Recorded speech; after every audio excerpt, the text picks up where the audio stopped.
బట్టతల అనగానే మనకు మైండ్లో కామన్గా వచ్చే పిక్చర్ ఎలా ఉంటుంది అంటే 30s 40sలో ఉన్న మేల్కి బట్టతల ఉండడం అనేది మనకు కామన్గా వచ్చే పిక్చర్. అయితే ఫీమేల్స్లో అంటే ఆడవాళ్ళలో కూడా బట్టతల అనేది వస్తుందా? ఈ వీడియోలో మనం దాని గురించి మాట్లాడుకుందాం. నేను doctor Dheeraj Reddy, chief dermatologist and Dermadoc skin hair and laser clinic. So మెయిన్గా బట్టతల అంటే ఏంటి?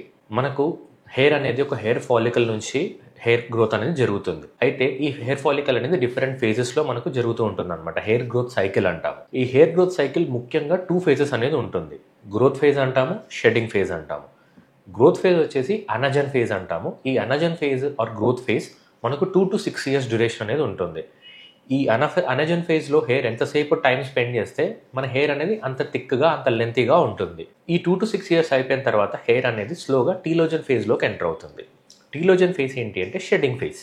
సో ఈ ఫేజ్లో హెయిర్ అనేది కొంచెం థిన్ అయిపోతుంది అండ్ హెయిర్ అనేది రాలిపోతుంది. దాని తర్వాత హెయిర్ ఫాలికల్ మళ్ళీ ఫ్రెష్గా హెయిర్ గ్రోత్ సైకిల్లోకి ఎంటర్ అయ్యి కొత్త హెయిర్ అనేది వస్తుంది. మన హెయిర్ గ్రోత్ సైకిల్ అనేది ఈ సైకిల్ని ఫాలో అవుతూ ఉంటుంది. అయితే ఈ బట్టతల ఇటువంటి కండిషన్ ఉన్న వాళ్ళలో ఏం జరుగుతుంది అంటే ఈ హెయిర్ ఫాలికల్ పైన కొన్ని ఎఫెక్ట్స్ పడడం ద్వారా మనకు ఈ అనజన్ అంటే గ్రోత్ ఫేజ్ 2 to 6 years వరకు కాకుండా దాన్ని కట్ షార్ట్ అయిపోయేసి అక్కడ నుంచి హెయిర్ అనేది షెడ్ ఆఫ్ అయిపోతుంది అనమాట. ఇలా షెడ్ ఆఫ్ అయిపోయిన తర్వాత హెయిర్ ఫాలికల్ అనేది క్లోజ్ అయిపోతుంది. ఇలా క్లోజ్ అయిపోయిన ఫాలికల్ నుంచి మళ్ళీ మనకు కొత్త హెయిర్ అనేది రాదు. అంటే ఒకసారి మనకు హెయిర్ పోగొట్టుకున్నాము అంటే మళ్ళీ హెయిర్ అనేది మనం తిరిగి తెచ్చుకోలేమన్నమాట. సో ఇటువంటి కండిషన్ని మనం బట్టతల అంటాము. దీన్ని మెడికల్ టెర్మినాలజీలో ఆండ్రోజెనెటిక్ అలోపేషియా అని అంటాము. సో దీనికి మెడికల్ టెర్మినాలజీలో ఈ ఆండ్రోజెనెటిక్ అలోపేషియా అని ఎందుకు వచ్చింది అంటే ఈ పేరుని మనం విడమర్చి చూస్తే ఆండ్రోజెనెటిక్. ఆండ్రోజెన్స్ అంటే మనకు హార్మోన్స్ అనమాట, especially male hormone testosterone. So ఈ టెస్టోస్టెరాన్ ఎఫెక్ట్ ఉంటుంది అండ్ సెకండ్ కాంపోనెంట్లో జెనెటిక్స్ అని చెప్పుకున్నాం కదా ఫుల్ నేమ్లో ఇందాక. సో జెనెటిక్ కాంపోనెంట్ ఉంటుంది. ముఖ్యంగా ఈ 2 కాంపోనెంట్స్ ఎఫెక్ట్ హెయిర్ ఫాలికల్ పైన పడడం ద్వారా ఇందాక నేను చెప్పినట్టు ఈ అనజన్ ఆర్ హెయిర్ గ్రోత్ ఫేస్ పైన ఎఫెక్ట్ పడి మనకు హెయిర్ షెడ్డింగ్ అనేది జరుగుతుంది అండ్ హెయిర్ ఫాలికల్ అనేది క్లోజ్ అయిపోతుంది. ఇటువంటి హెయిర్ ఫాలికల్స్ క్లోజ్ అయిపోతూ ఉండడం ద్వారా మనకు హెయిర్ లూజ్ అవుతూ ఉంటాము అండ్ కొత్త హెయిర్ రాకపోవడం ద్వారా మనకు హెయిర్ లాస్ అయిపోయేసి బాల్డింగ్ ఆర్ ఆండ్రోజెనెటిక్ అలోపేషియా అనేది వస్తుంది. సో ఇప్పుడు మనకు ఆండ్రోజెనెటిక్ అలోపేషియా అంటే బట్టతల అంటే ఏంటో తెలిసింది. అయితే ఇటువంటి కండిషన్ మనకు కామన్గా మగవాళ్ళలో చూస్తుంటాము. అయితే ఆడవాళ్ళలో కూడా వస్తుందా? ఎస్, ఆడవాళ్ళలో కూడా ఇటువంటి కండిషన్ అనేది వస్తుంది. అయితే ఆడవాళ్ళలో దీని పేరు వచ్చేసి ఫీమేల్ ప్యాటర్న్ హెయిర్ లాస్ అంటాము. మెడికల్ టెర్మినాలజీ దీని స్టిల్ ఆండ్రోజెనెటిక్ అలోపేషియానే, కానీ ఆండ్రోజెనెటిక్ అలోపేషియాలో 2 types ఉంటుంది. మేల్ ప్యాటర్న్ హెయిర్ లాస్ అంటాము, ఫీమేల్ ప్యాటర్న్ హెయిర్ లాస్ అంటాము.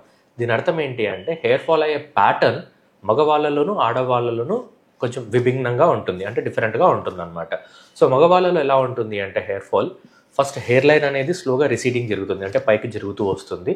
సైమల్టేనియస్గా టాప్ అంటే వర్టెక్స్ పార్ట్లో హెయిర్ థిన్నింగ్ అనేది స్టార్ట్ అవుతుంది. స్లోగా కంటిన్యూ అయ్యి 2 మర్జ్ అయిపోయి పెద్ద బాల్ స్పాట్ అనేది ఫామ్ అవుతుంది. అదే ఆడవాళ్ళకి వచ్చేసరికి కొంచెం ప్యాటర్న్ అనేది డిఫరెంట్గా ఉంటుంది. సో ఆడవాళ్ళలో ఎలా ఉంటుంది అంటే మనకు మెయిన్గా పార్టిషన్ అనేది ఇలా తీస్తారు.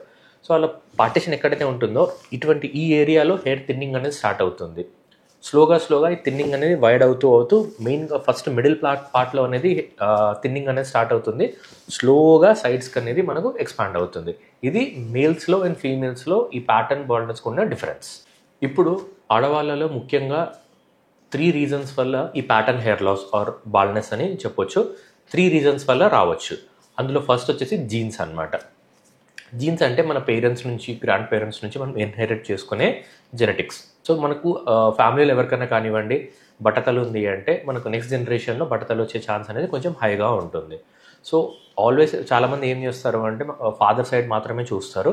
ఈవెన్ మదర్ సైడ్ ఫ్యామిలీని కూడా చూడాలి. బికాజ్ ఎందుకంటే జీన్స్ అనేది మనకు బోత్ సైడ్స్ వస్తుంది కాబట్టి మదర్ సైడ్ మామయ్య వాళ్ళకి కానివ్వండి తాతయ్య వాళ్ళకి కానివ్వండి వాళ్ళలో కూడా ఎటువంటి హెయిర్ లాస్ ఏమన్నా ఉందా చెక్ చేసుకోవాలి. సెకండ్ వచ్చేసి ఈస్ట్రోజన్. ఫీమేల్స్లో ముఖ్యంగా 2 types ఆఫ్ హార్మోన్స్ ఉంటుంది, estrogen and progesterone. Estrogen effect ఏంటి అంటే హెయిర్ ప్రొటెక్టివ్ ఎఫెక్ట్ ఉంటుంది, అంటే హెయిర్ ఫాల్ అవ్వకుండా కాపాడే ఎఫెక్ట్ అనేది ఉంటుంది అనమాట. అయితే ఫీమేల్స్లో late 20s or early 30s నుంచి ఈస్ట్రోజన్ ప్రొజెస్ట్రాన్ హార్మోన్స్ అనేది తగ్గుతూ వస్తాయి బాడీలో. ఎస్పెషల్లీ 40sలో ఎక్కడైతే ప్రీ మెనోపాజ్, పోస్ట్ మెనోపాజ్ టైంలో ఈ లెవెల్స్ అనేది చాలా తగ్గిపోతుంది. సో ఈ లెవెల్స్ అనేది తగ్గిపోయిన తర్వాత ఈస్ట్రోజన్ లెవెల్స్ మనకు చాలా పడిపోతుంది. సైమల్టేనియస్గా ఫీమేల్స్లో కూడా టెస్టోస్టెరాన్ లెవెల్స్ కొంతవరకు చాలా తక్కువ క్వాంటిటీస్లో ఉంటాయి. సో ఈస్ట్రోజన్ పడిపోయిన తర్వాత ఈ టెస్టోస్టెరాన్ ఎఫెక్ట్ ఏదైతే ఉంటుందో హెయిర్ ఫాలికల్ పైన పడి హెయిర్ ఫాలికల్ అనేది క్లోజ్ అయ్యే ఛాన్స్ ఉంటుంది. అందుకే 40s 50sలో ఉన్న వాళ్ళకు కూడా హెయిర్ థిన్నింగ్ కానీ హెయిర్ షెడ్డింగ్ కానీ ఎక్కువగా అవుతుంది. దానికి రీజన్ ఏంటి అంటే ఇదే ఈ హెయిర్ ప్రొటెక్టివ్ ఎఫెక్ట్ ఉన్న ఈస్ట్రోజన్ కాంపోనెంట్ తగ్గిపోవడం ద్వారా టెస్టోస్టెరాన్ ఎఫెక్ట్ హెయిర్ పైన ఎక్కువ పడి హెయిర్ ఫాల్ అనేది ఎక్కువగా అవుతుంది. నెక్స్ట్ థర్డ్ రీజన్ వచ్చేసి మనకు హార్మోనల్ ఇంబ్యాలెన్స్ అంటే పీసీఓఎస్. ఈ మధ్య కాలంలో ఈవెన్ టీనేజర్స్లో కూడా పీసీఓఎస్ అనేది చూస్తూ ఉన్నాం. పీసీఓఎస్ ఏంటి అంటే పాలిసిస్టిక్ ఓవేరియన్ సిండ్రోమ్. ఇందులో ఏమవుతుంది అంటే ఫీమేల్స్లో ఓవరీస్ నుంచి హై అమౌంట్స్ ఆఫ్ హార్మోన్స్ అనేవి ప్రొడ్యూస్ అవుతుంది అండ్ ఈ ఈస్ట్రోజన్ ప్రొజెస్ట్రాన్ అనేది ప్రొడ్యూస్ అవుతుంది. అండ్ ఈ ఈస్ట్రోజన్ ప్రొజెస్ట్రాన్ యూజువలీ మనకు టెస్టోస్టెరాన్ కన్వర్ట్ అవుతుంది. అప్పుడు హై టెస్టోస్టెరాన్ లెవెల్స్ ఉండడం ద్వారా ఈ టెస్టోస్టెరాన్ ఏం చేస్తుంది అంటే మన హెయిర్ ఫాలికల్ పైన ఎఫెక్ట్ పడుతుంది. So usually testosterone effect hair follicle పైన ఎలా ఉంటుంది అంటే మన హెయిర్ ఫాలికల్లో ఒక ఎంజైమ్ అనేది ఉంటుంది. ఈ ఎంజైమ్ పేరు ఏంటి అంటే 5-ఆల్ఫా రిడక్టేస్. ఈ ఎంజైమ్ ఏం చేస్తుంది అంటే టెస్టోస్టెరాన్ని డైహైడ్రోటెస్టోస్టెరాన్ అంటే డిహెచ్టి అంటాం కామన్గా, ఈ టెస్టోస్టెరాన్ని డిహెచ్టిగా కన్వర్ట్ చేస్తుంది. ఎప్పుడైతే టెస్టోస్టెరాన్ డిహెచ్టిగా కన్వర్ట్ అవుతుందో ఈ డిహెచ్టి వచ్చేసి హెయిర్ ఫాలికల్ని క్లోజ్ చేసే ఛాన్స్ ఉంటుంది. అయితే ఈ ఎంజైమ్ మనకు సైడ్స్కి బ్యాక్కి ఉండదన్నమాట. ఓన్లీ ఈ ఏరియాలో మాత్రమే, టాప్ అండ్ ఫ్రంట్ ఏరియాలో మాత్రమే ఉండడం ద్వారా మనకు ఈ బాల్డ్నెస్ అనేది ముఖ్యంగా ఈ ఏరియాలో మాత్రమే మనం అబ్జర్వ్ చేస్తాము. అందుకే సీరమ్స్ కూడా ఏమైనా యూస్ చేయమని చెప్పినా సరే సైడ్స్కి బ్యాక్ అవసరం లేదు, ముఖ్యంగా ఫ్రంట్ అండ్ టాప్ ఏరియాలో మాత్రమే అప్లై చేయమని చెప్తాము. దానికి రీజన్ ఏంటి అంటే ఇదే, ఆ ఎంజైమ్ అనేది ఓన్లీ ఈ ఏరియాలో మాత్రమే ఉంటుంది. సో ఎవరైతే ఫీమేల్స్ హెయిర్ లాస్ నుంచి ఇబ్బంది పడుతున్నారో డైరెక్ట్గా ట్రీట్మెంట్ స్టార్ట్ చేయకముందు ఒక డర్మటాలజిస్ట్ని కన్సల్ట్ అవ్వండి. ఎందుకు అంటే ఇక్కడ ఒక టెస్ట్ అనేది చేస్తామన్నమాట. ఈ టెస్ట్ ఏంటి అంటే డర్మటోస్కోపీ అంటాము. ఈ టెస్ట్లో ఏం జరుగుతుంది అంటే ఇది ఒక మ్యాగ్నిఫైయింగ్ లెన్స్తో మీ స్కాల్ప్ అనేది చూస్తామన్నమాట. సో ఈ మ్యాగ్నిఫైడ్ ఇమేజ్లో ఏం కనబడుతుంది అంటే మీ స్కాల్ప్ క్లియర్గా కనబడుతుంది. ఇందులో మీ హెయిర్ థిక్నెస్ ఎలా ఉంది, హెయిర్ గ్రోత్ ఎలా ఉంది, థిక్గా ఎన్ని హెయిర్స్ ఉన్నాయి, థిన్గా ఎన్ని హెయిర్స్ ఉన్నాయి, అండ్ ఈవెన్ మనకు ఫాలికల్స్ ఎంతవరకు యాక్టివ్ ఉన్నాయో కనిపిస్తుంది. మీకు రెఫరెన్స్కి ఇక్కడ ఒక పిక్చర్ కనపడుతుంది. ఇందులో మీకు తెలుస్తుంది అనమాట మనకు హెయిర్ ఫాలికల్స్ ఎలా క్లోజ్ అవుతున్నాయి, హెయిర్ థిక్నెస్ ఎలా ఉంటుంది, ఇవన్నీ మీకు ఈ పిక్చర్లో చూడొచ్చు. సో ఇది చూసిన తర్వాత మీకు ఎటువంటి హెయిర్ లాస్ ఉందో డాక్టర్కి అర్థమవుతుంది. దాన్ని బట్టి మీకు ఎటువంటి ట్రీట్మెంట్ ఇవ్వాలో డాక్టర్ మీకు అడ్వైస్ చేస్తారు. సో ఈ వీడియో చూసిన తర్వాత ఆడవాళ్ళలో హెయిర్ లాస్ అనేది ఎలా ఉంటుంది అండ్ ఎటువంటి కారణాల వల్ల కూడా హెయిర్ లాస్ అవ్వచ్చు, దాంతోపాటు ఎటువంటి టెస్ట్ చేసుకోవడం ద్వారా మనకు హెయిర్ లాస్ అనేది కన్ఫర్మ్ అవుతుందో మీకు తెలిసిందని అనుకుంటున్నాను. అయితే ఇటువంటి కండిషన్స్కి ట్రీట్మెంట్ ఆప్షన్స్ ఏమున్నాయో అది ఇంకొక వీడియోలో మనం డిస్కస్ చేద్దాము. See you in next video. Thank you.